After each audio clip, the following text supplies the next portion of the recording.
Hello students, I am Pooja, chemistry educator और Bansal academy. आज के इस वीडियो में हम स्टार्ट करने वाले हैं हमारा बहुत ही important topic, that is chemical kinetics. Right, तो हर एक एग्जाम में, कोई भी हमारा टीचिंग एग्जाम हो, एक क्वेश्चन हमें इस टॉपिक से मिलता है। और ये वीडियो, ठीक है, जो हम ये आप सीरीज करने वाले हैं, ये लेक्चर सीरीज कंप्लीट, तो उसमें से ना जो हमारे पास, अगर आपने ये वीडियोस देख ली तो आपका वो क्वेश्चन नहीं रहेगा, चाहे वो कोई भी आपका एग्जाम हो, चाहे वो पीजीटी लेक्चर कैडर का एग्जाम हो, मास्टर कैडर का एग्जाम हो, ठीक है, अप टू पीजीटी लेवल तक आपका क्वेश्चन यहाँ से अटेम्प्ट हो जाएगा। राइट, तो स्टार्ट करते हैं केमिकल काइनेटिक्स। तो सबसे पहले क्वेश्चन ये आता है कि केमिकल काइनेटिक्स हम स्टडी ही क्यों करते हैं, है ना। कोई भी टॉपिक हम स्टडी करते हैं तो रीजन तो पता होना चाहिए कि उसका यूज क्या है हमारी लाइफ में।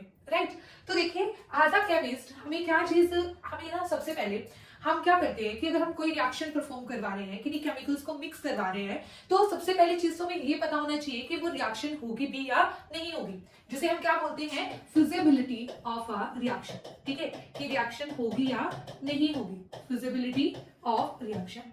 ठीक है, क्या केमिकल काइनेटिक्स हमें फिजिबिलिटी ऑफ रिएक्शन बताती है? तो आंसर है नो। ये हमें कौन सी ब्रांच बताती है केमिस्ट्री की? थर्मोडायनामिक्स। राइट, थर्मोडायनामिक्स में हम ये चीज स्टडी करते हैं कि रिएक्शन होगी या नहीं होगी। राइट, अब मान लीजिए कि हमारे पास है ना, हमें ये तो पता चल गया कि रिएक्शन हो रही है। मान लो रिएक्शन हो रही है और वो हो बहुत टाइम ले रही है, मतलब कि आप मान लो कि उसको इस रिएक्शन को होने में, ठीक है, क्या लग रहे हैं, ठीक है, 10 डेज लग रही है या 20 डेज लग रहे हैं, तो या फिर बहुत ही ज्यादा स्लो रिएक्शन हो रही है, तो क्या वो रिएक्शन हमारे किसी यूज की होगी? नहीं होगी, है ना। तो हमारी रिएक्शन वो यूज की नहीं होगी, क्योंकि क्या, ठीक है, तो हम यहाँ पे क्या कि कोई रिएक्शन स्लो हो रही है या कोई रिएक्शन फास्ट हो रही है, तो जो रेट ऑफ रिएक्शन है, तो वो हम किस में स्टडी करते हैं? केमिकल काइनेटिक्स में, कि कोई रिएक्शन कितनी स्लो होगी, कितनी फास्ट होगी, तो वो स्टडी किया जाता है हमारी केमिकल काइनेटिक्स में। तो इस यूनिट में हम क्या स्टडी करने वाले हैं? यहाँ पर रेट ऑफ रिएक्शन। राइट, ठीक है, रेट ऑफ रिएक्शन। उसके बाद अब मान लीजिए आपने रेट भी प्रिडिक्ट कर लिया रिएक्शन का, है ना, हमें पता चल गया कि जो रिएक्शन है वो एक एप्रोप्रिएट रेट से हो रही है। ठीक है, फिर थर्ड एक्सपेक्ट क्या आती है कि उसका यील्ड कितना होगा, है ना, कि हम रिएक्शन करवा भी रहे हैं और फिर हमें अगर इसका यील्ड बहुत पुअर मिले, ठीक है, तब भी हम उस रिएक्शन को प्रेफर नहीं करते। ठीक है, अगर मान लो कि उस कंपाउंड को सिंथेसिस करने का कोई और मेथड ना हो और वो हमारे लिए क्या है, यूजफुल है, ठीक है, तब हम करते हैं, पर वो चीजें फिर क्या हो जाती है, वो मेथड एक्सपेंसिव हो जाते हैं, है ना। तो यही रीजन होता है कि कुछ केमिकल्स बहुत ज्यादा ही क्या होते हैं, एक्सपेंसिव होते हैं, है ना। तो थर्ड हमें क्या यहाँ पर प्रिडिक्ट करना होता है, yield of product, yield of product. But आज की यूनिट में हम डिस्कस करने जा रहे हैं रेट ऑफ रिएक्शन। ठीक है, तो वो हम स्टडी करते हैं अंडर केमिकल काइनेटिक्स। राइट, तो क्लियर हुआ केमिकल काइनेटिक्स में हमें क्या स्टडी करना है? केमिकल काइनेटिक्स में हम क्या स्टडी करते हैं? Rate of reaction. ठीक है, the branch of chemistry, the branch of chemistry in which the branch of chemistry in which we deals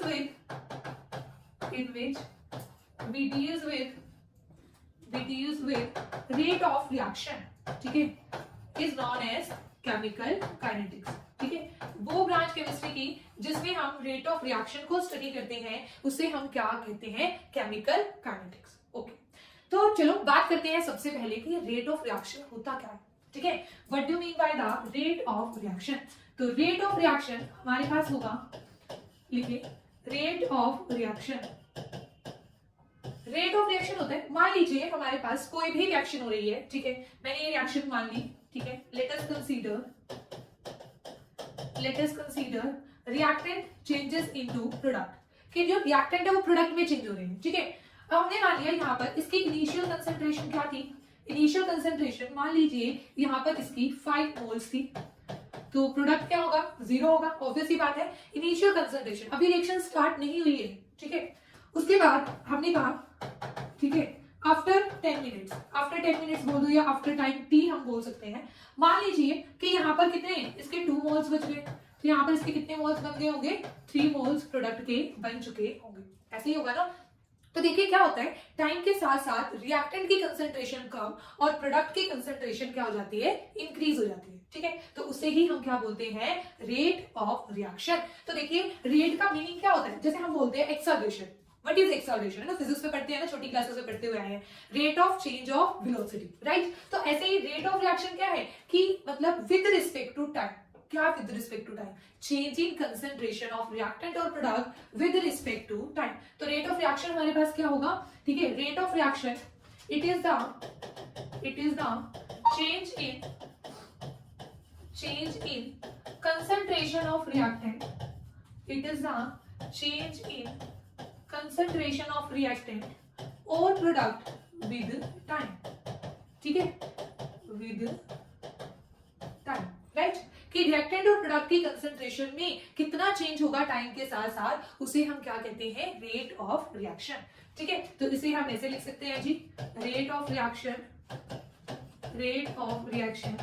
is equal to change in concentration of reactant or product with respect to time, right। अब देखिए यहाँ से ना हम एक चीज analyse करते हैं। अगर हमें मान लीजिए हमें देखना है change in concentration of reactant, तो चेंज क्या हुआ रिएक्टेंट की कंसंट्रेशन में, change in concentration of reactant क्या आएगा, देखिए ये फाइनल कंसंट्रेशन है, ये इनिशियल है, तो 2 - 5 अपॉन में टाइम कितना है 10 मिनट, तो आपके पास क्या आ गया -3/10, राइट। तो यहाँ पे ना जो रिएक्टेंट के लिए ना यहाँ पे नेगेटिव साइन आता है, पर ये मत सोचना कि इसका आंसर नेगेटिव में होगा, नहीं, यहाँ पे जो ये नेगेटिव साइन है ये तो सिर्फ इतना डिनोट कर रहा है कि यहाँ पर जो हमने फाइंड आउट किया है rate, that is in terms of concentration of reactant. देखिए रेट क्या है, एक तरीके से स्पीड है, क्या स्पीड कभी नेगेटिव हो सकती है, नहीं हो सकती। मान लीजिए एग्जाम में क्वेश्चन आ जाए, आपने ऐसे फाइंड आउट कर दिया, तो ये मत सोचना -3 वाला आंसर होगा, ठीक है। ये माइनस साइन सिर्फ क्या रिप्रेजेंट करता है रिएक्टेंट के लिए, कि जो रिएक्टेंट की कंसंट्रेशन हो रही है वो क्या हो रही है, डिक्रीज हो रही है विद टाइम।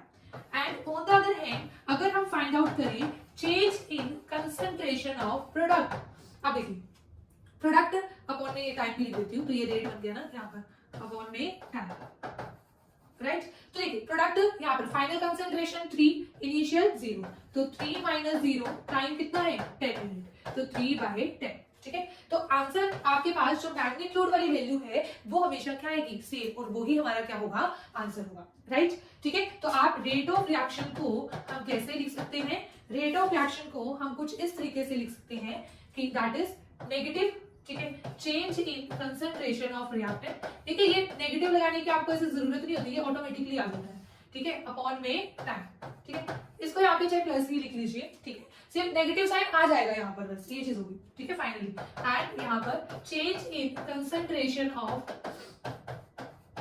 प्रोडक्ट अपॉन में टाइम, ठीक है। तो ये हमारे पास क्या हो गया, रेट ऑफ रिएक्शन, ठीक है। तो यहाँ पे इस नेगेटिव साइन को लेकर आपको कंफ्यूज नहीं होना है, रेट ऑफ रिएक्शन का आंसर हमेशा पॉजिटिव ही आएगा, क्योंकि रेट ऑफ रिएक्शन क्या है, ये एक तरीके से हमारे पास स्पीड है रिएक्शन की, ठीक है। तो स्पीड रिएक्शन स्पीड कभी भी नेगेटिव नहीं हो सकती, राइट। तो ये हमारा क्या था, रेट ऑफ रिएक्शन। अब बात करते हैं unit of rate of reaction. ये यूनिट्स है ना इस चैप्टर में बहुत ही इंपॉर्टेंट रोल प्ले करती है, ठीक है। इन पे आपको फोकस करना है, क्योंकि कई स्टूडेंट क्या करते हैं यूनिट्स वगैरह स्किप कर देते हैं, ठीक है। बट फिजिकल केमिस्ट्री में जो हमारी यूनिट्स होती हैं उनका बहुत ही इंपॉर्टेंट रोल है, और इस चैप्टर में तो बहुत ही ज्यादा, कि आपको यूनिट्स से ही कई बार क्या पता चलता है कि कौन से ऑर्डर की रिएक्शन है, ठीक है। तो इस पे फोकस करना है आप लोग। देखिए units of rate of reaction. अब देखिए यूनिट क्या होंगी रेट ऑफ रिएक्शन की, change in concentration upon time, ये था ना। तो हमारे पास रेट ऑफ रिएक्शन था, रेट ऑफ रिएक्शन होता है चेंज इन कंसंट्रेशन अपॉन में टाइम, राइट। तो कंसंट्रेशन की यूनिट क्या होती है, मोल पर लीटर, और टाइम की यूनिट सेकंड, ठीक है। तो यूनिट क्या हो जाएगी रेट ऑफ रिएक्शन की, मोल पर लीटर पर सेकंड, ठीक है। तो मोल पर लीटर पर सेकंड किसकी यूनिट है, रेट ऑफ रिएक्शन की, राइट। चलिए अब नेक्स्ट आता है हमारे पास 2 टाइप के रेट्स होते हैं, ठीक है। Types of rate of reaction, types of rate of reaction. अब टाइप्स कौन कौन से, ये हमारे पास 2 टाइप के रेट होते हैं। One is instantaneous rate,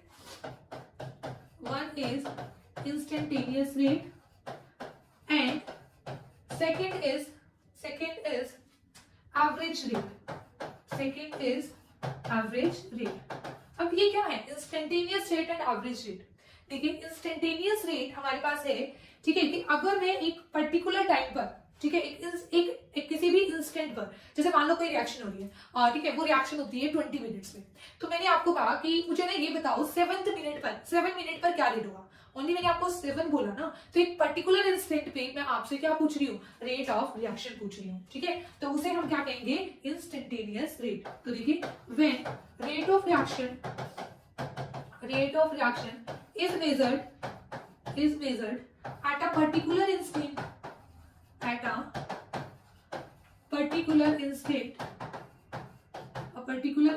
of time, ठीक है, is known as instantaneous rate,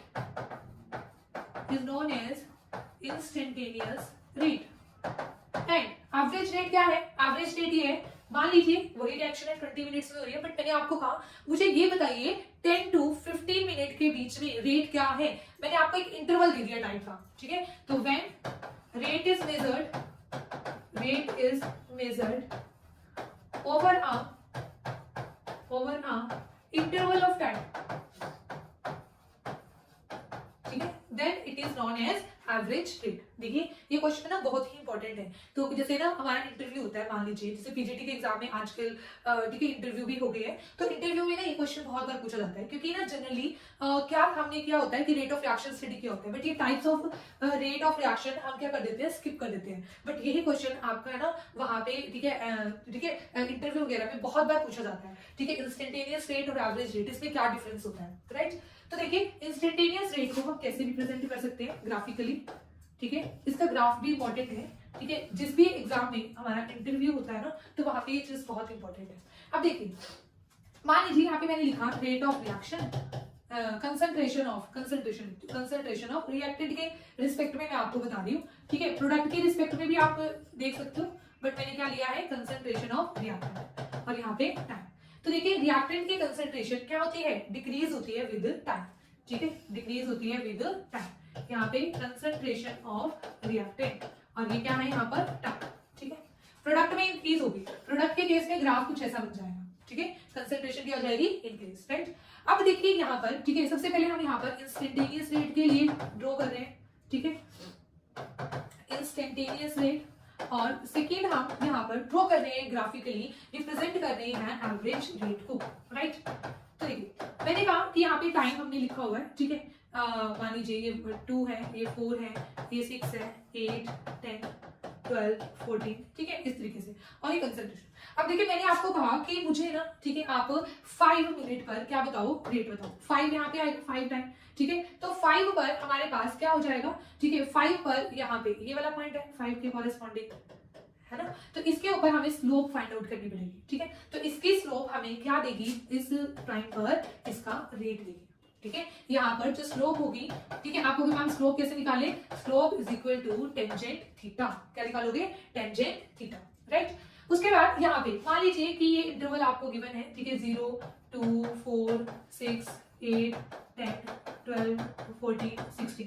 मैंने आपको फॉर एग्जाम्पल यहाँ पे बोल दिया कि रेट बताओ 4 to 8 मिनट्स पर। ठीक है, कोई भी इंटरवल आपको दे सकते हैं। तो देखिए, 4 पर ये हो गया, 8 पर ये हो गया, है ना।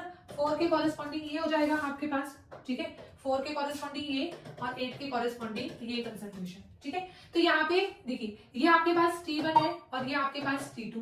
T1 के कॉरेस्पॉन्डिंग C1, T2 के कॉरेस्पॉन्डिंग C2, किसी भी तरीके से।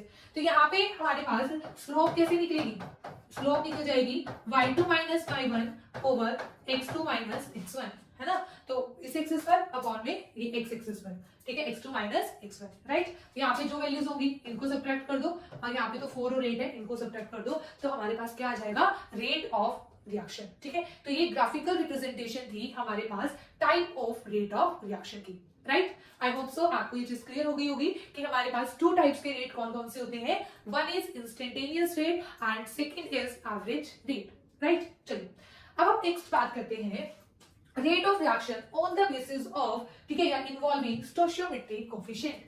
ठीक है, रेट ऑफ रिएक्शन इन्वॉल्विंग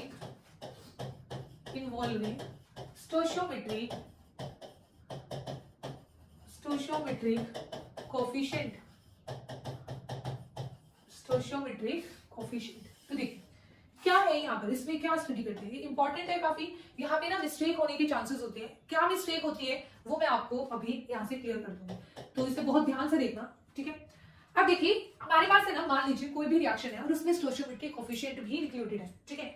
पहले हमने मान लो ऐसे मान लिया, ठीक है, कि कोई यहाँ पे स्टोइचियोमेट्रिक कोएफिशिएंट नहीं है, a + b gives c + d, और हमें यहाँ पे रेट ऑफ रिएक्शन लिखना है, तो मैं उसे कैसे लिख सकती हूँ। देखिए ये तो हमने सीख लिया कि रेट ऑफ रिएक्शन हम रिएक्टेंट की टर्म में भी लिख सकते हैं और प्रोडक्ट की टर्म में भी लिख सकते हैं, है ना। तो यहाँ पर अगर मैं ए के टर्म में रेट लिखना चाहूँ तो मैं ऐसे लिखूंगी, change in, D stands for change in concentration of A with respect to time, ठीक है। जो ये स्क्वायर ब्रैकेट ए है ना, इसे हम क्या रीड करते हैं, कंसंट्रेशन ऑफ ए, राइट, ठीक है। अगर मैं ऐसे स्क्वायर ब्रैकेट को क्या लिखते हैं, कंसंट्रेशन, उसको रीड ऐसे करते हैं, इज इक्वल टू, अब बी भी हमारा रिएक्टेंट है तो माइनस साइन लगाएंगे, change in concentration of B with respect to time, ठीक है। ऐसे ही सी, और सी हमारा क्या है, प्रोडक्ट है। अगर सी हमारा प्रोडक्ट है तो उसके लिए हम कौन सा साइन यूज करेंगे, पॉजिटिव साइन, ठीक है। तो change in concentration of C with respect to time और change in concentration of B with respect to time, तो ये सारे ही क्या होंगे, रेट ऑफ रिएक्शन। ये तो सिंपल है ना। इसमें क्या स्टोइचियोमेट्रिक कोएफिशिएंट तो इंक्लूड किया नहीं, अभी करते हैं जी स्टोइचियोमेट्रिक कोएफिशिएंट इंक्लूड। देखिए हमारे पास है ना, मान लीजिए अब रिएक्शन आ गई 2a + 3b gives c plus में 4d, राइट, ये हमारे पास रिएक्शन है। तो अब रेट ऑफ रिएक्शन कैसे लिखोगे, तो देखिए जो हमारे पास स्टोइचियोमेट्रिक कोएफिशिएंट है ना, ठीक है, जैसे आप इसके टर्म में ऐसे लिखोगे, change in concentration of A with respect to time, with respect to time, है ना। तो यहाँ पे जो ये 2 स्टोइचियोमेट्रिक कोएफिशिएंट है ना, इससे इसको क्या कर दोगे, डिवाइड। ऐसा क्यों करते हैं, डिवाइड ही क्यों करते हैं, देखिए यहाँ पे ना इस रिएक्शन के अकॉर्डिंग ये होगा कि 2 मोल्स रिएक्ट करेंगे 3 मोल्स बी के साथ, 2, मतलब जो अगर आपने ये 1/2 नहीं लिखा तो उसका मतलब जो ये रेट आएगा ना वो 2 मोल के लिए आएगा, पर हमें रेट हमेशा 1 मोल के लिए ही निकालना है, पर मोल के लिए, उससे कभी गलती नहीं होती। तो इसलिए अगर 2 मोल्स के लिए रेट मान लो dA/dt है, इसको भूल जाओ, ठीक है, तो 1 मोल के लिए कितना हो जाएगा, 1/2, उससे डिवाइड ही करोगे ना। तो इसलिए क्या किया जाता है, जो स्टोइचियोमेट्रिक कोएफिशिएंट होता है उसको आप क्या कर देते हो, उससे उसको डिवाइड कर देते हो। तो आप इसके लिए क्या लिख सकते हो, -1/3 change in concentration of B with time, यहाँ पर क्या लिख सकते हो, पॉजिटिव, ठीक है, यहाँ पे पॉजिटिव, ठीक है, पॉजिटिव लिखा, और D change in concentration of C with respect to time, यहाँ पे तो कोएफिशिएंट 1 ही है ना, तो यहाँ पे तो 1 का कोई प्रॉब्लम होती ही नहीं है, और यहाँ पे क्या बन जाएगा, 1/4 change in concentration of D with respect to time, right, ठीक है। तो जहां पे स्टोइचियोमेट्रिक कोएफिशिएंट इंक्लूड होंगे तो वहां पर रेट ऑफ रिएक्शन कुछ इस तरीके से लिखा जाएगा, ठीक है। तो ये पॉइंट हमें पहले, सबसे पहले अच्छे से समझ में आना चाहिए, ठीक है, बोलिए क्लियर है ना। तो यहाँ पे ये चीज आपको क्लियर होगी, राइट। अब ठीक है, नेक्स्ट में क्या होगा हमारे पास ना, ठीक है, अब मैंने कहा कि कंफ्यूजन कहाँ होती है, ठीक है। अब क्वेश्चन के लिए बता रही हूँ मैं आपको, मान लीजिए क्वेश्चन में ना ये लिखा हुआ है उसी रिएक्शन के लिए जो हमने अभी यहाँ पे कंसीडर की ना, ये वाली रिएक्शन, ठीक है, इसी के रिस्पेक्ट में मैं आपको बता रही हूँ, ठीक है। हाँ, तो अगर मान लीजिए मैंने आपको कहा कि इस क्वेश्चन में, ठीक है, आपको लिखना है rate of disappearance of A, अगर ये वर्ड आपको मिलता है, ठीक है, rate of disappearance of A, question में कि आप rate of disappearance of A find out करो, तो rate of disappearance of A का मतलब ये है, simply you have to find out only this value dA/dt। आपको जो स्टोइचियोमेट्रिक कोएफिशिएंट है ना, ये 1/2 ये इंक्लूड नहीं करना, इसका मतलब वो आपसे किसकी वैल्यू पूछ रहा है, ओनली dA/dt की वैल्यू पूछ रहा है, ठीक है। क्या पूछ रहा है, rate of disappearance of A का मतलब वो आपसे सिर्फ dA/dt की वैल्यू पूछ रहा है, उसमें आपको स्टोइचियोमेट्रिक कोएफिशिएंट इंक्लूड नहीं करना। अगर मान लीजिए वो ये पूछे rate of reaction in terms of A, तो रेट ऑफ रिएक्शन में आपको क्या करना है, स्टोइचियोमेट्रिक कोएफिशिएंट को इंक्लूड करना है, ठीक है। तो ये वाली जो चीज है ना, इस पूरे का आंसर तो क्या देगा, हमें रेट ऑफ रिएक्शन देगा, और जबकि सिर्फ dA/dt हमें क्या देगा, only rate of disappearance of A, ठीक है। ऐसे ही सिमिलरली अगर मैं ऐसे लिखूं rate of appearance of C या डी, ठीक है, अपीयरेंस ऑफ सी, सी में तो देखो सेम ही है यहाँ पर क्योंकि कोएफिशिएंट 1 है ना, तो प्लस आपको इसका मतलब सिर्फ ये निकालना है, ठीक है। तो फिर उसके बाद rate of reaction in terms of concentration of C, तो वो क्या बनेगा, क्योंकि इस रिएक्शन में हमने यहाँ पे कोफिशिएंट 1 ही माना है ना, तो यही पूरा रेट ऑफ रिएक्शन है, क्योंकि यहाँ पे कोफिशिएंट 1 है, राइट। तो यहाँ पे ये क्या हो जाएगा, dC/dt। अगर ऐसे ही मैं क्या लिखूं, रेट ऑफ रिएक्शन लिखूं क्या, इन टर्म्स ऑफ डी, ठीक है, रेट ऑफ रिएक्शन, ठीक है, पहले rate of disappearance, rate of appearance लिख लेते हैं, ठीक है, rate of appearance of D, appearance of D. तो डी का rate of appearance only dt, change in concentration upon में, ऐसे लिख देंगे, plus change in concentration of D with time, ठीक है। अगर हमें यहाँ पे रेट ऑफ रिएक्शन लिखना हुआ, rate of reaction in terms of D, तो आपको क्या करना पड़ेगा, स्टोइचियोमेट्रिक कोएफिशिएंट इंक्लूड करना पड़ेगा, राइट, ठीक है। तो ये चीज आपको क्या आनी चाहिए, समझ में आनी चाहिए, ठीक है। अगर ये चीज आपको एक बार समझ में आ गई ना, फिर आपकी कोई भी जो क्वेश्चन आएगा इससे रिलेटेड उसमें आपको प्रॉब्लम नहीं होगी, ठीक है। यहाँ से क्वेश्चन आता है जी एग्जाम में, ठीक है। तो सबसे पहले जो पहला क्वेश्चन आपका एग्जाम पॉइंट ऑफ व्यू से बनता है, तो ये आ गया, स्टार लगा लीजिए इसे, ठीक है। एक क्वेश्चन आपका यहाँ से एक डेफिनेटली क्वेश्चन बन सकता है, ठीक है। तो देखिए अब चलिए एक क्वेश्चन करते हैं। क्वेश्चन है हमारे पास, एक क्वेश्चन हम स्टार्ट लिखते हैं, ठीक है। क्वेश्चन हमारे पास है जी, ठीक है, एक रिएक्शन है हमारे पास 2A + B, ठीक है, 2A + B gives 3C, कहते हैं the rate of appearance of C, the rate of appearance of C, the rate of appearance of C is 1.3 into 10 की पावर -4 मोल पर लीटर पर सेकेंड, मोल पर लीटर पर second. Calculate first rate of reaction, second rate of disappearance of A, rate of disappearance of A, ठीक है। तो ये हमारे पास क्वेश्चन है, हमें इसे सॉल्व करना है। तो देखिए जब भी आपको ऐसा क्वेश्चन आपको दिखता है ना, तो आप सबसे पहले क्या कीजिए, सबसे पहले आप रेट ऑफ रिएक्शन लिख लीजिए, ठीक है, इन टर्म्स ऑफ एवरी रिएक्टेंट और एवरी प्रोडक्ट, ठीक है। तो देखिए मेरे पास रिएक्शन हमारे पास ये थी 2A + B gives 3C, तो रेट ऑफ रिएक्शन हम कैसे लिख सकते हैं, ठीक है, -1/2, यहाँ पर change in concentration of A with time, फिर यहाँ पर change in concentration of B with time, और यहाँ पे प्लस साइन आ जाएगा, change in concentration of C with time, right, ये लिख सकते हैं ना हम यहाँ पर। अब पहले आपको ये करना है, ठीक है। फिर देखिए आपको ना गिवन क्या है क्वेश्चन में हमें गिवन है यहाँ पर rate of appearance of C, rate of appearance of C, it means only change in concentration of C with respect to T। ये वैल्यू आपको गिवन है 1.3 into 10 की पावर -4, ठीक है।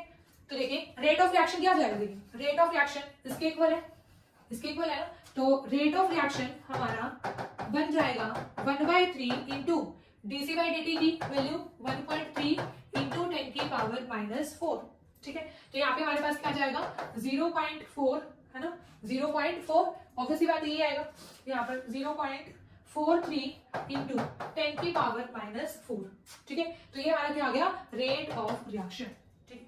अब सेकंड में हमें क्या फाइंड आउट करना है, rate of disappearance of A, ठीक है। इसको ना आप दो तरीके से कर सकते हो, कैसे कि या तो आप इस टर्म को, इसको और इसको इक्वेट कर लो, ठीक है, या फिर आप इसको और रेट ऑफ रिएक्शन को इक्वेट कर लो। आपको कुछ नहीं, सिर्फ इक्वेट करना है, ठीक है। क्या बोल रही हूँ मैं, ध्यान से सुनो, मैंने आपको कहा कि आप या तो क्या करो, ठीक है, जो रेट ऑफ रिएक्शन आ गया इस टर्म को और इस टर्म को, रेट ऑफ रिएक्शन को क्या कर लो, इक्वेट कर लो आपस में, या फिर देखो जो चीज आपको दी हुई है, एक तो ये और एक ये, इन दोनों को इक्वेट कर लो, दोनों इक्वल है ना, दोनों को इक्वल रखो, वैल्यू रखो, आंसर आ जाएगा, ठीक है। मान लीजिए मैं ऐसे कर रही हूँ, इसको और इसको मैंने इक्वल रख लिया, ठीक है, इनको इक्वेट कर दिया, तो मेरे पास क्या आ जाएगा -1/2 dA/dt इज इक्वल टू, यहाँ पर क्या आ जाएगा, ये क्या था 1/3 dC/dt, 1/3 dC/dt। अब rate of appearance of A, rate of disappearance of A का मतलब मुझे सिर्फ ये चाहिए, ये, तो ये वाला कोफिशिएंट इधर ले जाओ, तो क्योंकि हमें तो सिर्फ dA/dt निकालना है ना, ठीक है, तो ये 2 उधर चला जाएगा, 2/3 dC/dt, राइट। तो देखिए ये जो dc by dt इसकी वैल्यू कितनी गिवन है आपको 1.3 इंटू 10 की पावर -4। ठीक है, तो यहाँ पर इसको सॉल्व कर लीजिए। ठीक है, या तो ऐसे सॉल्व कर लो भाई आप। ठीक है, आपकी इच्छा है। ये 10 ऊपर चला जाएगा तो 10 की पावर -5 हो जाएगा। ये कितना हो गया 26 बाय 3, तो कितना आ गया जी। ठीक है, 3 8 जा 24। ठीक है, तो पॉइंट यहाँ पर 6 3 6 18 2 है 8.66 आ जाएगा इंटू 10 की पावर -5। ठीक है, यहाँ पर क्या आ जाएगा मोल पर लीटर पर सेकंड। यूनिट तो ये आएगी क्योंकि रेट ही है डीए बाई dt, ये कंसंट्रेशन है अपॉन में टाइम है। ऐसे ही रेट ऑफ रिएक्शन की यूनिट्स की क्या होगी मोल पर लीटर पर सेकंड। राइट, ठीक है, तो ये हमारा क्वेश्चन था। इस तरीके से आपको क्या करने हैं इस टाइप के क्वेश्चंस को सॉल्व करना है। राइट, ठीक है, तो ये हमारा क्या हो गया। ठीक है, rate of reaction involving stoichiometry coefficient. Right, okay students, तो नेक्स्ट क्लास में ठीक है हम क्या स्टडी करेंगे ऑर्डर एंड मॉलिक्यूलरिटी। ठीक है, बहुत ही इंपॉर्टेंट है। ठीक है, तो मिलते हैं नेक्स्ट वीडियो में। ओके, तो आज के इस वीडियो में हम हमारा कंटिन्यू कर रहे हैं केमिकल काइनेटिक्स। तो लास्ट क्लास में लेक्चर 1 में हमने स्टडी कर लिया था रेट ऑफ रिएक्शन। ठीक है, रेट ऑफ रिएक्शन भी हमने देख लिया था, types of rate of reaction हमने देखा था वहां पर, instantaneous rate and average rate. And third जो हमने देखा था वो हमारा क्या था कि rate of reaction involving stoichiometry coefficient. Right, तो यहाँ तक का पार्ट हमारा कंप्लीट हो गया है। उसके बाद हम आज की क्लास में जो हम बात करने वाले हैं वो करने वाले हैं ऑर्डर के ऊपर। ठीक है, ऑर्डर मॉलिक्यूलरिटी ये क्या चीजें होती है। ठीक है, तो देखिए उससे पहले ना हमारे पास सबसे पहले क्या होता है, एक होता है लॉ ऑफ मास एक्शन, है ना। अब इसके अकॉर्डिंग हम क्या लिखते हैं, मान लीजिए हमारे पास एक रिएक्शन है। ठीक है, let us consider a reaction, let us consider a reaction. ठीक है, A plus B gives C। ठीक है, A plus B gives C, A plus 2B लिख देती हूँ, A plus 2B gives C। Then वो कहते हैं कि जो रेट ऑफ रिएक्शन है ना, ठीक है, is directly proportional to concentration of reactant raise to power their stoichiometry coefficient. देखिए A का स्टोइचियोमेट्री कोएफिशिएंट क्या है 1, तो इसलिए इसकी पावर में 1 लिख दिया। और B का स्टोइचियोमेट्री कोएफिशिएंट क्या है 2, तो इसलिए इसकी पावर में क्या लिख दिया 2। ठीक, तो हम क्या लिखते हैं यहाँ पर, it states that rate of reaction is directly proportional to concentration of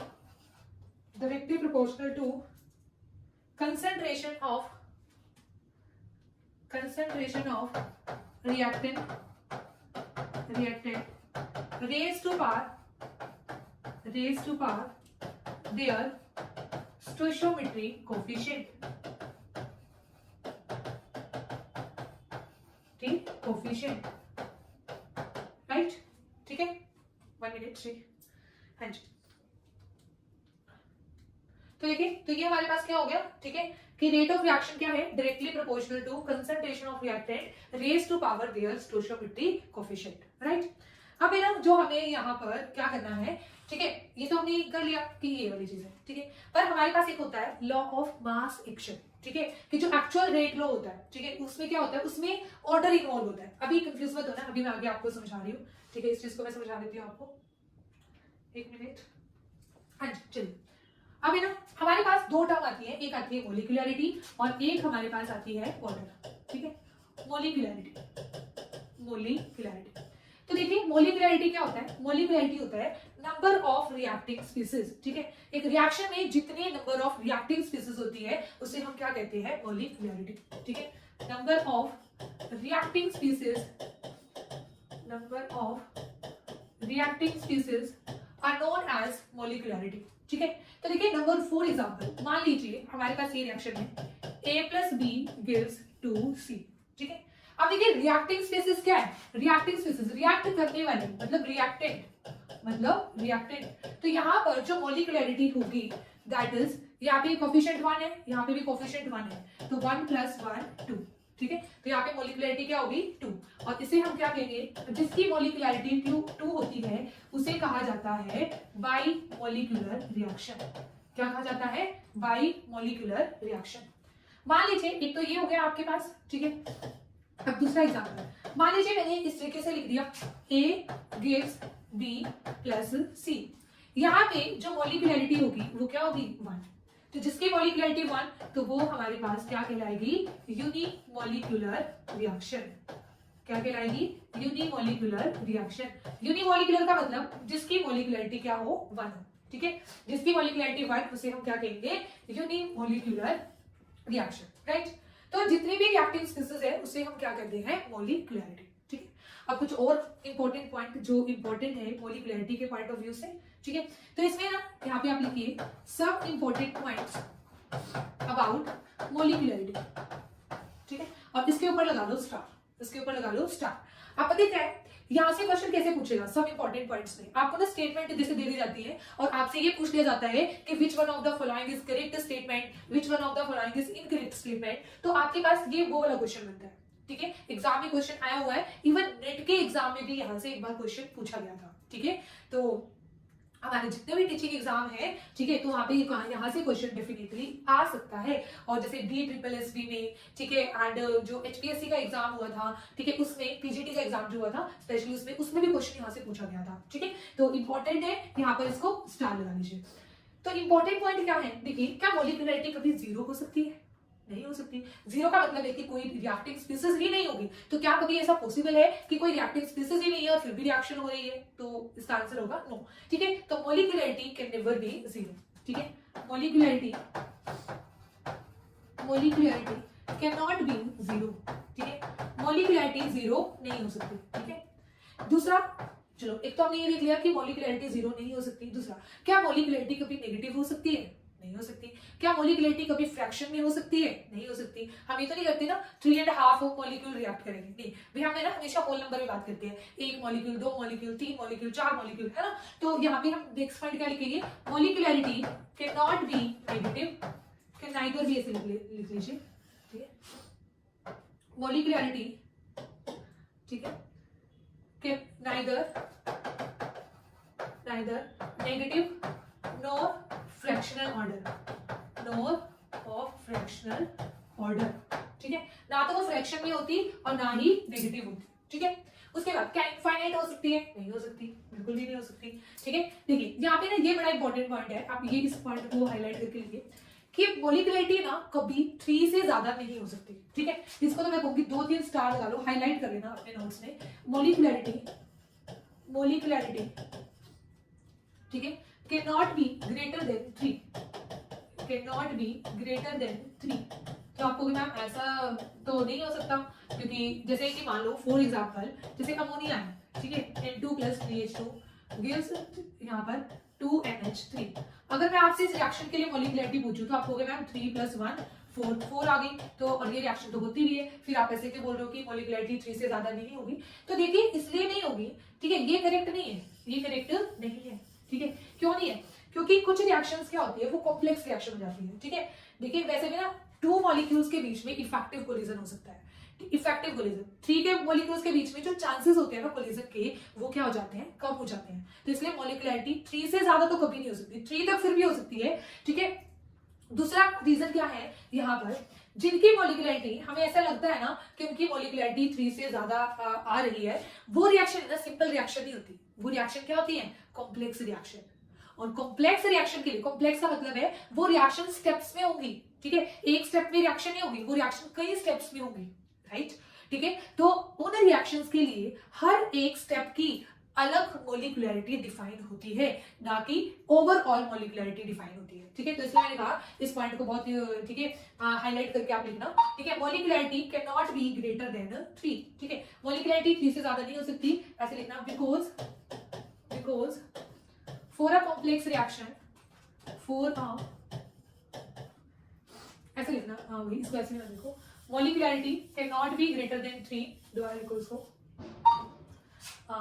molecularity can not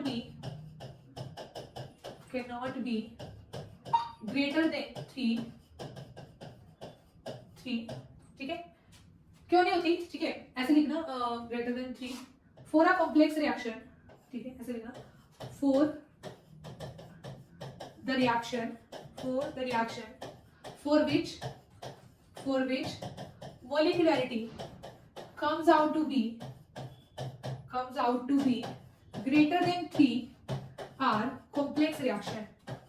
ठीक है, वो रिएक्शन जिनके लिए मान लीजिए देखने में आपको ये लग रहा है मॉलिक्युलरिटी ग्रेटर देन 3 है, ठीक है, in actual they are complex reaction. अब कॉम्प्लेक्स रिएक्शन क्या होती है, इसके ब्रैकेट में लिख लीजिए. कॉम्प्लेक्स रिएक्शंस वो होती हैं जो क्या होती है, जो सिंगल स्टेप में नहीं होती, which takes place in many steps. ठीक है, कॉम्प्लेक्स रिएक्शन क्या होती है, which takes place in many steps. ठीक है, जो कई स्टेप्स में होती है, ठीक है, उन्हें हम क्या कहते हैं, कॉम्प्लेक्स रिएक्शन.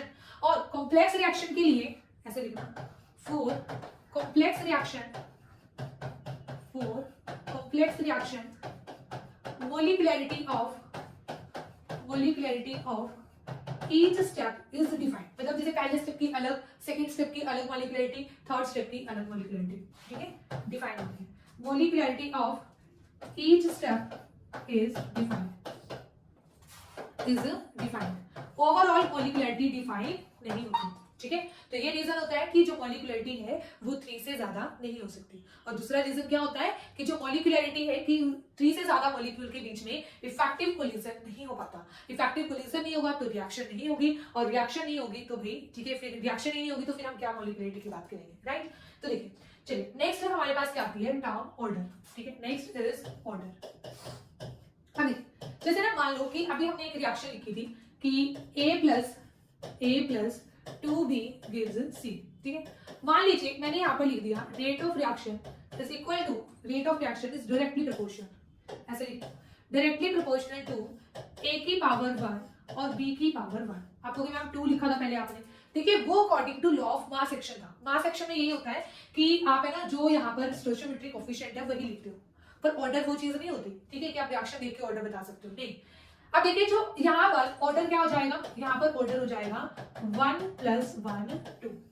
ठीक है, क्योंकि जो ऑर्डर है ना, देखिए मॉलिक्युलरिटी हम रिएक्शन को देखकर बता सकते हैं. ठीक है, यहाँ पे आप एक पॉइंट और ऐड कर लीजिए मॉलिक्युलरिटी में. पहले मॉलिक्युलरिटी आपने सिर्फ रिएक्शन देखी और बता दी कि 1 आई मॉलिक्युलरिटी 2 आई, तो ये एक थ्योरेटिकल कॉन्सेप्ट है. ठीक है, molecularity it is a theoretical concept, ये एक थ्योरेटिकल कॉन्सेप्ट है.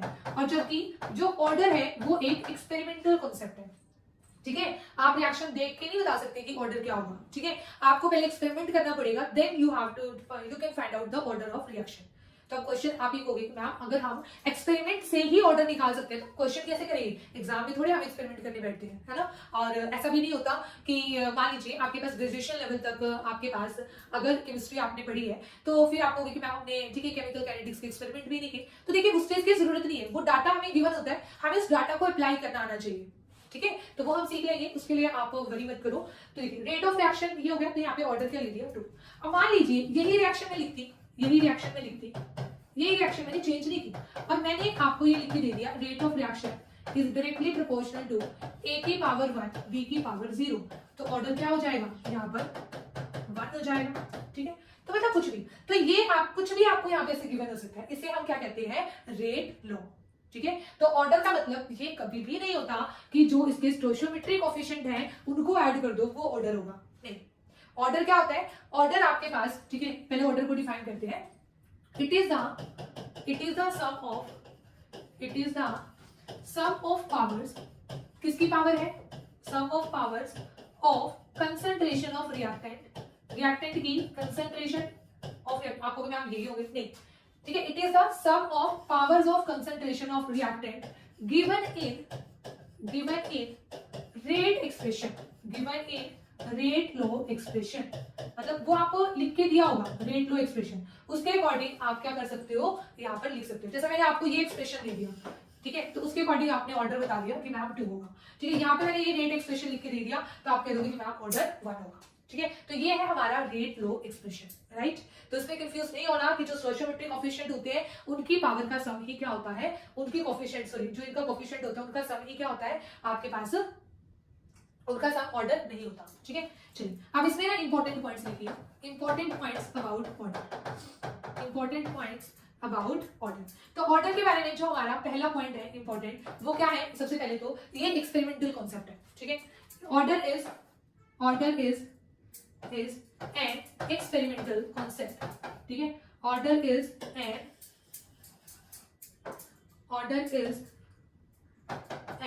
एक्सपेरिमेंटल कॉन्सेप्ट, ठीक है। ऑर्डर एक एक्सपेरिमेंटल कॉन्सेप्ट है, ये थ्योरेटिकल नहीं है, ठीक है। उसके बाद सेकंड क्या है? देखिए, ऑर्डर जीरो भी हो सकता है, देखो यहाँ पे बी के रिस्पेक्ट में मैंने जीरो लिखा ना, ठीक है। ऑर्डर जीरो भी हो सकता है, नेगेटिव भी हो सकता है, फ्रैक्शन में भी हो सकता है, ठीक है। Order can be zero, negative and in fraction.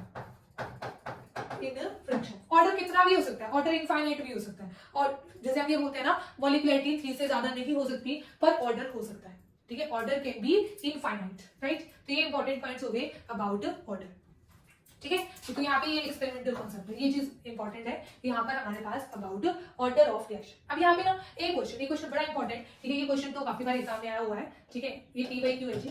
वो क्वेश्चन क्या है? मान लीजिए कोई एलिमेंट्री रिएक्शन है, ठीक है। 4 ऐसे होता है, देखिए 4 एलिमेंट्री रिएक्शन,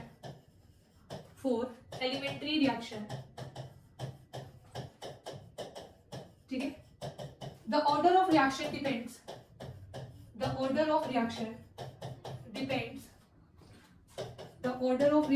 डिपेंड्स ऑन, ठीक है। देखिए यहाँ पर फर्स्ट आपके पास ऐसे ऑप्शंस आए थे। फर्स्ट टेम्परेचर ऑफ रिएक्शन, किसके ऊपर डिपेंड करता है? सेकंड प्रेशर ऑफ रिएक्शन, ठीक है। Third concentration of reactant and product, ठीक है। एंड फोर्थ है मोलिकुलरिटी ऑफ रिएक्शन, ठीक है। अब मैं आपको एक चीज बताती हूँ क्या है, ठीक है, फिर आपको इस आंसर आ जाएगा, ठीक है। जो एलिमेंट्री रिएक्शंस होती है ना, सबसे पहले तो वो क्या होती है? एलिमेंट्री रिएक्शंस होती है जो सिंगल स्टेप में होती है, जो क्या होती है? सिंगल स्टेप में। अगर वो एग्जाम में कहीं मेंशन कर दे वो एलिमेंट्री रिएक्शन है, तो आपके पास जो ऑर्डर ऑफ रिएक्शन क्या होगा? जो उसकी मोलिकुलरिटी होगी, ठीक है। तो यहाँ पे एक स्टेटमेंट लिख लो हाईलाइट करके, क्या लिखना है? For elementary reaction, elementary reaction, ठीक है। Order is equal to molecularity. जो रिएक्शन की मोलिकुलरिटी होगी ना, वही क्या होगा? ऑर्डर होगा, ठीक है। ये ऐसा क्वेश्चन काफी बार आता है, ठीक है, कि एलिमेंट्री रिएक्शन लिखा होता है और उसके लिए आपको रिएक्शन दे देती है, उसके अकॉर्डिंगली ऑर्डर आता है, ठीक है। फिर हम वहाँ पे कंफ्यूज ऐसे हो जाते हैं कि ये तो एक्सपेरिमेंटल कॉन्सेप्ट है, ठीक है, यहाँ पे हम कैसे ऑर्डर बताएं, ठीक है। तो वो कुछ नहीं होता, एलिमेंट्री रिएक्शन के लिए ऑर्डर किसके इक्वल होता है? मोलिकुलरिटी के लिए होता है, ठीक है। देखिए क्वेश्चन कैसे पूछा गया था कि for elementary reaction the order of reaction depends on, कि जो ऑर्डर ऑफ रिएक्शन है वो किसके ऊपर डिपेंड करता है? कहते हैं temperature of reaction, no. Pressure of reaction, no. Concentration of reactant, नहीं। अगर कंसंट्रेशन ज्यादा हो गई, मान लीजिए आपने रिएक्टेंट की कंसंट्रेशन ज्यादा ले ली और प्रोडक्ट की ले ली, तो उससे क्या फर्क पड़ेगा? उससे ऑर्डर पे थोड़ी कोई फर्क पड़ता है, ऑर्डर पे नहीं पड़ता, ठीक है। मतलब किस रेट से रिएक्शन हो रही है, नो। तो मोलिकुलरिटी के ऊपर वो क्या करता है? डिपेंड करता है, राइट। तो ये अच्छा क्वेश्चन था आपके पास, ठीक है। अगेन ये क्वेश्चन पीजीटी के एग्जाम में पूछा गया है, ठीक है। एंड ये क्वेश्चन आया था हमारे गेट के एग्जाम में, गेट का एग्जाम होता है ना, तो देखिए, तो आप मैंने सीखी, ये स्टैंडर्ड क्वेश्चन है, ठीक है। मैं जो भी करवाऊंगी आपको स्टैंडर्ड क्वेश्चन करवाऊंगी, ठीक है, चाहे वो आपके पास इजी क्वेश्चन हो, चाहे थोड़े से आपके पास डिफिकल्ट क्वेश्चन हो, ठीक है। बट जो हमारे एग्जाम में आए हुए हैं, ठीक है, साथ साथ मैं आपको, ठीक है, वो चीजें बताती जाऊंगी, एक एक दो क्वेश्चन हम यहाँ पर करते रहेंगे हर एक क्लास में, राइट। और बाकी तो फिर आपको जो असाइनमेंट्स हैं और, ठीक है, जो हमारी टेस्ट सीरीज है वो वहाँ पे आपको मिल ही जाएगा, ठीक है, सारे क्वेश्चन आपको, ठीक है। तो ये हमारे पास क्या हो गया? Order of reaction, right. तो ये हमारे पास क्या थे? डिफरेंसेस थे between molecularity and order of reaction, right. तो मिलते हैं नेक्स्ट वीडियो में, नेक्स्ट लेक्चर में। Okay students, bye bye. आज के लेक्चर में हम स्टडी करेंगे significance of order of reaction, rate constant, ठीक है, difference between rate of reaction and rate constant, and fourth हम स्टडी करेंगे यहाँ पर units of rate constant, right. तो चलिए स्टार्ट करते हैं। सबसे पहले सिग्निफिकेंस ऑफ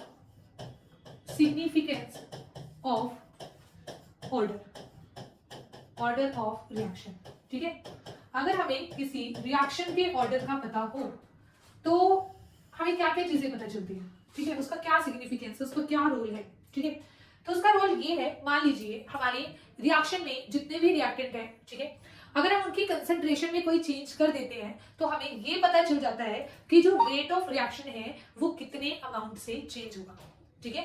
तो मींस हमें वेरिएशन पता चल जाती है किसकी, रेट ऑफ रिएक्शन की with respect to change in concentration of reactant, ठीक है, कि रेट कैसे चेंज हो रहा है with change in concentration, right, ठीक है।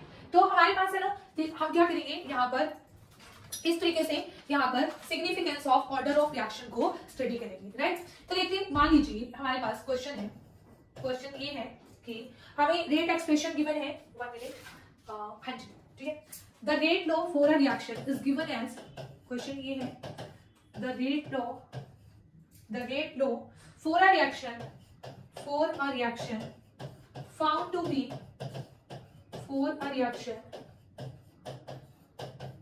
B found to be rate is equal to k into NO2 negative I negative H positive square। तो ये आपको दे दिया उसने, ये आपको उसने दे दिया, आपको बताना है how would the rate changes, how would the rate of reaction changes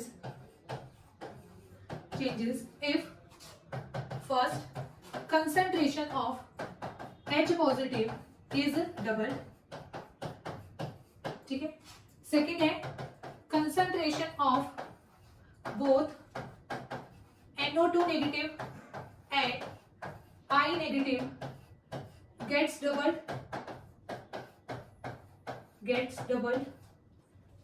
ठीक है। और थर्ड है when the concentration of each reactant gets half, ठीक है, हर एक रिएक्टेंट की कंसेंट्रेशन क्या हो जाएगी, हाफ हो जाएगी, राइट। तो देखिए यहाँ पर है ना, हमारे पास कैसे यहाँ पर हम इसका आंसर करेंगे, ध्यान से देखिए। जैसे ना हमारे पास ये है, ठीक है, यहाँ पे हमें बताना है रेट ऑफ रिएक्शन चेंजेस, है ना, कैसे रेट ऑफ रिएक्शन चेंज होगा। मान लीजिए हमारे पास है ना, हमने कंसेंट्रेशन ऑफ H पॉजिटिव को डबल कर दिया, अब H की जगह क्या आ जाएगा, 2H पॉजिटिव का स्क्वायर। तो देखिए यहाँ पर किस तरीके से हमारे पास हो जाएगा रेट, तो हमारे पास रेट हो जाएगा, अब न्यू रेट डैश लिख लेती हूँ, K into concentration of NO2 negative, concentration of I negative, concentration of H positive square, right. तो यहाँ पे ना H पॉजिटिव की कंसेंट्रेशन को डबल कर दिया, अब इसको 2 लिख दो, 2H पॉजिटिव स्क्वायर, तो क्या आ जाएगा 4, 2 का square 4, K into NO2 negative, I negative और H पॉजिटिव स्क्वायर। देखिए पहले ये रेट था, पहले ये रेट गिवन था हमें, पर जब हमने कंसेंट्रेशन ऑफ H पॉजिटिव को डबल कर दिया तो हमारे पास रेट क्या हो गया, 4 टाइम हो गया, है ना। तो 4 टाइम हो गया, ये पहले वाला रेट था जो गिवन था हमें क्वेश्चन में, ये रेट डैश लिखा है मैंने, ठीक है, कि जब हमने कंसेंट्रेशन डबल कर दी तो रेट क्या हो गया, 4 टाइम्स हो गया, राइट। उसके बाद सेकंड पार्ट में कहता है कि, ठीक है, concentration of both NO2 negative and I negative gets double, ठीक है। हम यहाँ पर है ना दोनों की कंसेंट्रेशन NO2 नेगेटिव और I नेगेटिव दोनों की कंसेंट्रेशन को क्या कर देंगे, यहाँ पर डबल कर देंगे, ठीक है। तब हमारे पास क्या होगा, तब हमारे पास कुछ ऐसे होगा जी, ठीक है, इसको भी डबल कर दो, इसको भी डबल कर दीजिए, ठीक है। तो अब लिखिए, अब हमारे पास जो न्यू रेट बनेगा, रेट डैश लिख रही हूं मैं, ठीक है, K इंटू इसकी कंसेंट्रेशन 2NO2 हो गया, ठीक है, इसकी कंसेंट्रेशन क्या हो गई, डबल हो गई, है ना, 2 टाइम्स हो गई, और यहाँ पे इसकी कंसेंट्रेशन भी क्या हो गई, 2 टाइम हो गई। पहले सिर्फ I नेगेटिव थी, अब 2I नेगेटिव हो गई, है ना। मान लो X थी, X मान के भी आप कर सकते हो, तो 2X हो जाएगी। तो अगेन 2 इंटू 2 4, तो 4 K into NO2 negative into I negative की कंसेंट्रेशन, ये NO2 नेगेटिव, ये अंदर आएगा जी, NO2 नेगेटिव, ठीक है, और यहाँ पर H पॉजिटिव स्क्वायर, ठीक है। तो अगेन ये हमारे पास क्या था, पहले वाला रेट था, तो यहाँ पे भी रेट क्या हो गया हमारे पास, 4 टाइम हो गया, ठीक है, 4 टाइम हो गया रेट ऑफ रिएक्शन, जब हमने NO2 नेगेटिव और I नेगेटिव दोनों की कंसेंट्रेशन को क्या कर दिया, डबल कर दिया, राइट। उसके बाद जो हमारे पास नेक्स्ट आता है थर्ड पार्ट, जो हमें बताना है, थर्ड पार्ट हमें बताना है जी, थर्ड पार्ट, ठीक है, when concentration of every reactant gets half, सभी की जो कंसेंट्रेशन है ना वो क्या हो गई है, हाफ हो गई है, ठीक है। तो अब देखिए न्यू रेट क्या होगा, rate dash is equal to K into NO2 negative, इसकी कंसेंट्रेशन हाफ 1/2, फिर I नेगेटिव की भी कंसेंट्रेशन हाफ हो गई है 1/2 I नेगेटिव, उसके बाद H पॉजिटिव की भी हाफ हो गई है, हाफ H पॉजिटिव, बट इसका क्या है, स्क्वायर होता है यहाँ। अब देखिए यहाँ पे कितना आ गया, 1/2 यहाँ से, 1/2 यहाँ से, और यहाँ से 1/2 का स्क्वायर, यहाँ से 1/2 का स्क्वायर इनटू के concentration of NO2 negative, concentration of I negative and concentration of H positive square, ठीक है।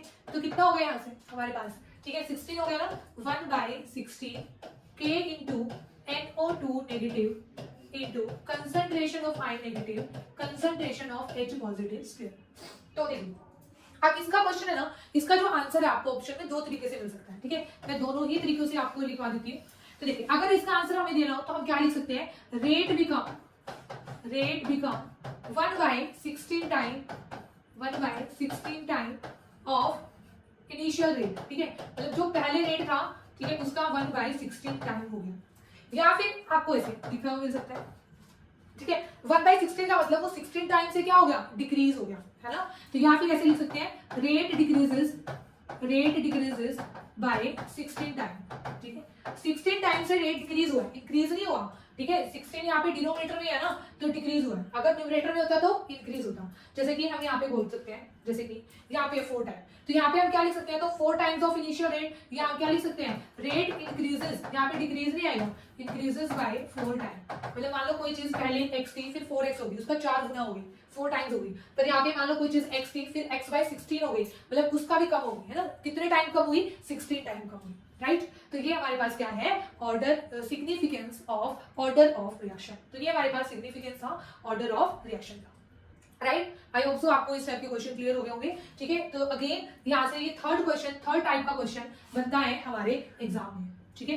तो देखिए मैंने आपको अभी तक है ना, ठीक है, एक फर्स्ट लेक्चर में क्वेश्चन बताया था कि यहाँ पर क्या था, ऑर्डर ऑफ रिएक्शन, ठीक है, रेट ऑफ रिएक्शन हम लिखते हैं sorry, on the basis of stoichiometry coefficient. पहला क्वेश्चन केमिकल काइनेटिक्स से इस टाइप का बनता है।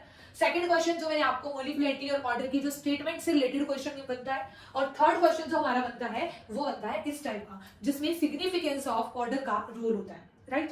चलिए अब नेक्स्ट हमारे पास आता है, नेक्स्ट, ठीक है, यहाँ पर जो हम ये के लिख रहे हैं ये है क्या, this K is known as rate constant, ठीक है।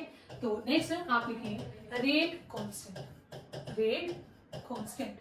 क्या होता है रेट कांस्टेंट, देखिए हमने रेट लो एक्सप्रेशन लिखा, ठीक है। रेट एक्सप्रेशन में मान लीजिए हम ये लिख लेते हैं कि rate is directly proportional to, पहले एक रिएक्शन लिख लेते हैं, A + B gives C + D, ठीक है। Rate is directly proportional to concentration of A, concentration of B, ठीक है। यहाँ पे मैं 2A + 2B लिख लेती हूँ, यहाँ पे ऐसे लिख देती हूँ, ठीक है। और A के रिस्पेक्ट में ऑर्डर क्या है, 1 है, ठीक है। वो कुछ भी हो सकता है, यहाँ पे 2 भी हो सकता था, कुछ भी हो सकता है, 0 भी 1 2 कुछ भी हो सकता है, ये हो गया। तो अब यहाँ पे ना इस प्रोपोर्शनैलिटी के साइन को हटाने के लिए हम क्या लगा देते हैं, यहाँ पर के लगा देते हैं। क्या लगा देते हैं हम, यहाँ पर के लगा देते हैं, राइट, ठीक है। तो यहाँ पर हम जो के लगाते हैं, ठीक है, तो वो हमारे पास क्या होता है, रेट कांस्टेंट, ठीक है। यहाँ पे हमारे पास क्या हो जाएगा, रेट कांस्टेंट, राइट। तो rate is equal to K into A की पावर 1 B की पावर 2, ठीक है। तो this K is known as rate constant. अब इसकी ना बड़ी इंपॉर्टेंट प्रॉपर्टीज है, ठीक है। प्रॉपर्टीज क्या ये रेट कांस्टेंट कंसंट्रेशन के साथ चेंज होता है, ठीक है।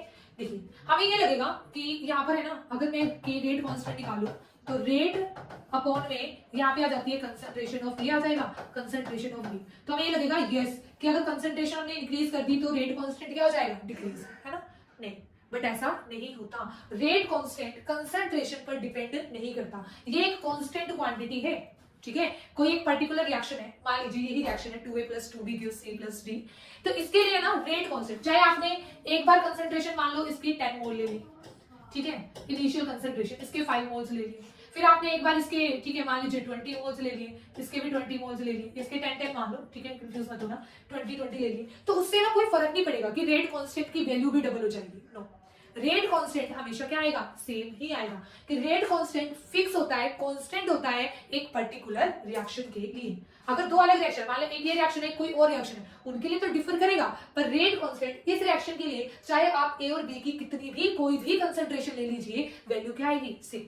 ठीक है, तो ये इंपॉर्टेंट है, स्टार लगा लो इसको भी, इन पॉइंट्स को स्टार लगाना, सॉरी, ठीक है, इन पॉइंट्स को क्या लगा लो, स्टार लगाना। ठीक है, अब देखिए यहाँ पे क्या लिखवाया मैंने, ठीक है, rate constant doesn't depends on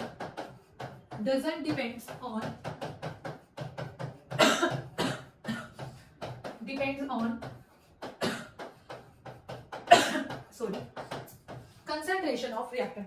तो जो रेट कांस्टेंट है वो कंसंट्रेशन ऑफ रिएक्टेंट पर डिपेंड नहीं करता। ठीक है, फिर आप नेक्स्ट पॉइंट वैसे लिख सकते हो, रेट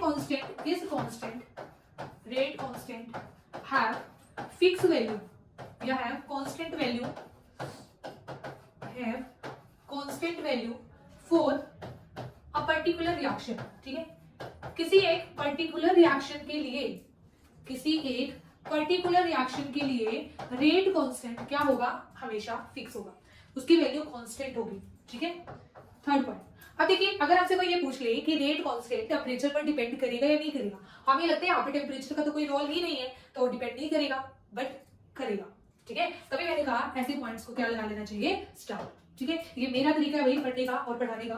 ठीक है, तो इस तरीके से आप करो, क्योंकि जो पॉइंट्स ना डिफरेंट होते हैं ना, वहीं से क्वेश्चन आता है और वहीं से हम भूलते हैं। ठीक है, अगर वो चीज हमें ध्यान रहे तो फिर तो कोई प्रॉब्लम है ही नहीं एग्जाम में। ठीक है, एग्जाम क्रैक करना इतना ही मुश्किल थोड़े है ना। उसके बाद हमारे पास क्या है, यहाँ पर लिखिए, rate constant depends on temperature.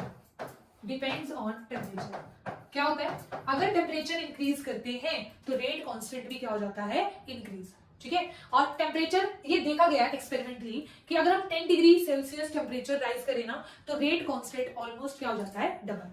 ठीक है, डिपेंड्स ऑन टेम्परेचर। ठीक है, ऐसे लिखना, it increases with increase in temperature. फिर देखो, experimentally it has been found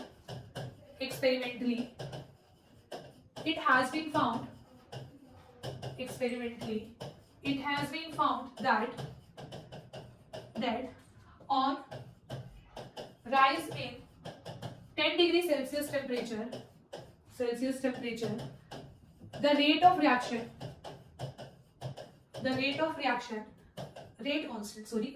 भी डबल ही हो जाएगा। जब रेट कांस्टेंट डबल हो जाता है तो रेट ऑफ रिएक्शन भी डबल हो जाता है। Then rate constant become almost double. ठीक है, ऑलमोस्ट क्या हो जाता है, डबल हो जाता है, राइट। ठीक है, मान लीजिए ऐसे ही, जैसे एक क्वेश्चन है, ठीक है, मैं ऐसे टेबल की फॉर्म में करवा रही हूँ, आप लाइक दिस।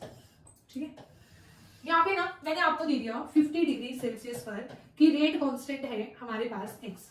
ठीक है, तो this is the value of rate constant. ठीक है, और ये क्या है, टेम्परेचर गिवन है।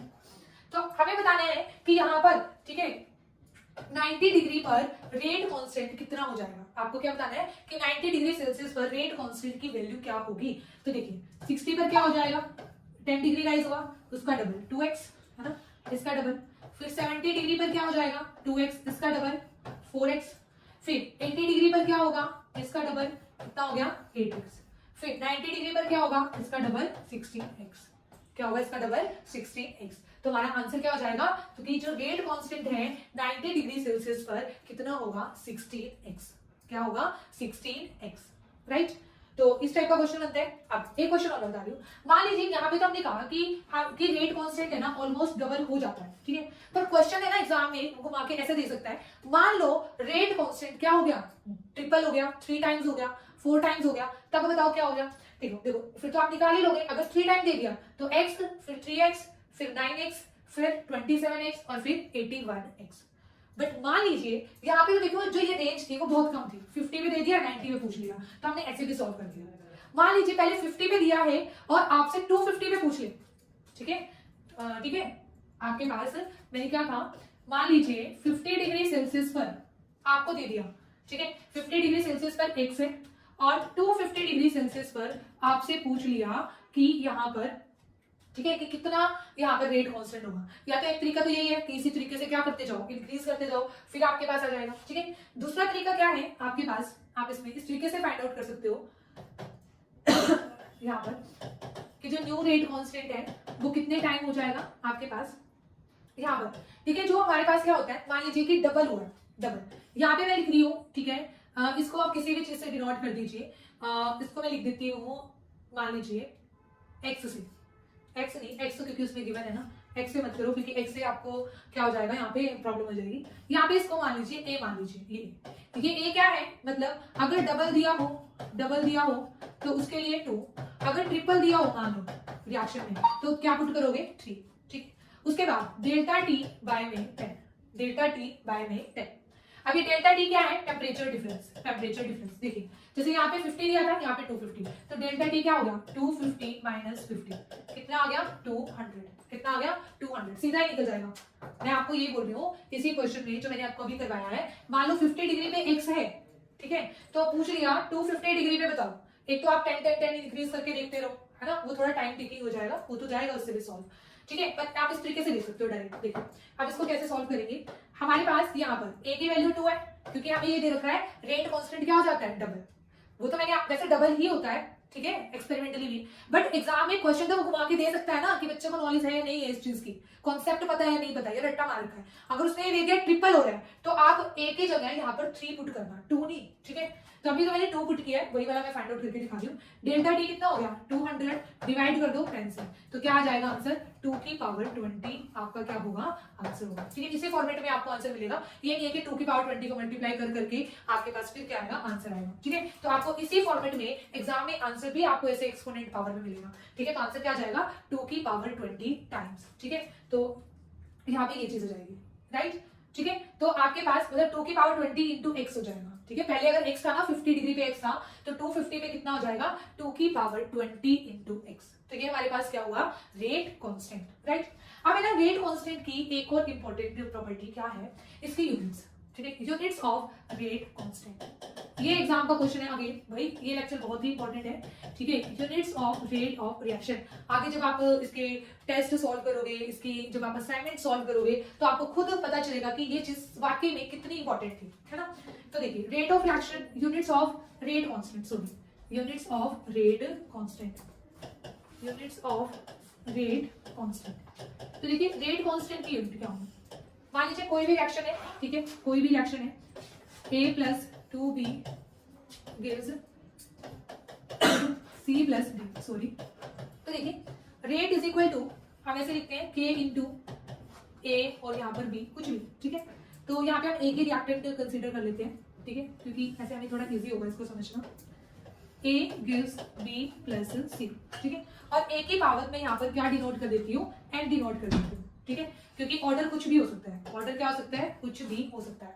ठीक है, तो यहाँ तो K क्या आ जाएगा, K हमारे पास होगा रेट अपॉन में, यहाँ पे ये कंसंट्रेशन है रिएक्टेंट की, चाहे B भी लिखते तब भी उसको ऑल ओवर हम क्या लिख लेते हैं कंसंट्रेशन की पावर N, कंसंट्रेशन की पावर N, क्योंकि हमें नहीं पता ऑर्डर क्या होने वाला है रिएक्शन का, it may be 1, it may be 2, it may be 3। और मान लो आपने B भी लिखा होता ना, इसमें कंफ्यूज मत होना कि मैंने इसको इस तरीके से लिख दिया, A की पावर कुछ होती, B की पावर कुछ होती, फिर भी ऑर्डर क्या होता आपके पास, ऑर्डर तो यही होता ना आपके पास N1 प्लस N2, कुछ भी होता है यहाँ पर ऑर्डर यही होता है ना ऑर्डर आपके पास। तो मैंने यहाँ पे इसको N मान लिया, ठीक है, कोई भी ऑर्डर है, 0 है, 1 है, 2 है, 3 है, तो मतलब जो रेट कांस्टेंट की हमारे पास यूनिट है, ठीक है, वो किसके ऊपर डिपेंड करती है, ऑर्डर ऑफ रिएक्शन के ऊपर डिपेंड करती है। ठीक है, तो देखिए आप इसके लिए सीधा से करिए, रेट क्या होता है, रेट होता है हमारे पास कंसंट्रेशन अपॉन में time, change in concentration upon time, और ये भी ये क्या है कंसंट्रेशन की पावर है, तो ये क्या बन गया ऊपर जाके कंसंट्रेशन की power 1 minus n into time inverse. ठीक है, तो हमारे पास जो रेट कांस्टेंट है ना K, उसके लिए सिर्फ आपको ये याद करना है कंसंट्रेशन की power 1 minus n time inverse, ये आपको क्या करना है याद करना है। ठीक है, तो अब आप वैल्यू पुट कर दीजिए, 0th ऑर्डर के लिए, फर्स्ट ऑर्डर के लिए, सेकंड ऑर्डर के लिए क्या होगी देखिए। अब 0th ऑर्डर के लिए 4 n इज इक्वल टू 0, क्या हो जाएगी रेट कांस्टेंट की यूनिट कंसंट्रेशन की पावर 1 माइनस 0 टाइम इनवर्स। ठीक है, कंसंट्रेशन की यूनिट क्या होती है मोल पर लीटर, 1 और इसकी सेकंड, तो यूनिट्स आ गई मोल पर लीटर पर सेकंड। उसके बाद फर्स्ट ऑर्डर के लिए फर्स्ट ऑर्डर के लिए, ठीक है।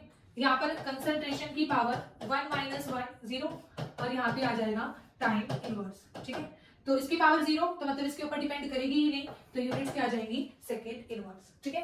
सिमिलरली हम यहाँ पर ऑर्डर 2, ऑर्डर 3, ऑर्डर 4 कोई भी किसी भी ऑर्डर की रिएक्शन हो, चाहे वो फ्रैक्शनल ऑर्डर हो चाहे वो होल नंबर ऑर्डर हो, उसके लिए हम क्या फाइंड आउट कर सकते हैं, यूनिट ऑफ रेट कांस्टेंट। और यहाँ से ना क्वेश्चन की बहुत इंपॉर्टेंट है यूनिट्स ऑफ रेट कांस्टेंट, ठीक है। इसके ऊपर 2-3 स्टार आप लगा लीजिए, राइट। तो ये हमारे पास क्या था, this is all about the rate constant, right. तो नेक्स्ट वीडियो में, नेक्स्ट लेक्चर में हम स्टडी करेंगे integrated rate law expression, right. Okay students, तो मिलते हैं नेक्स्ट लेक्चर में।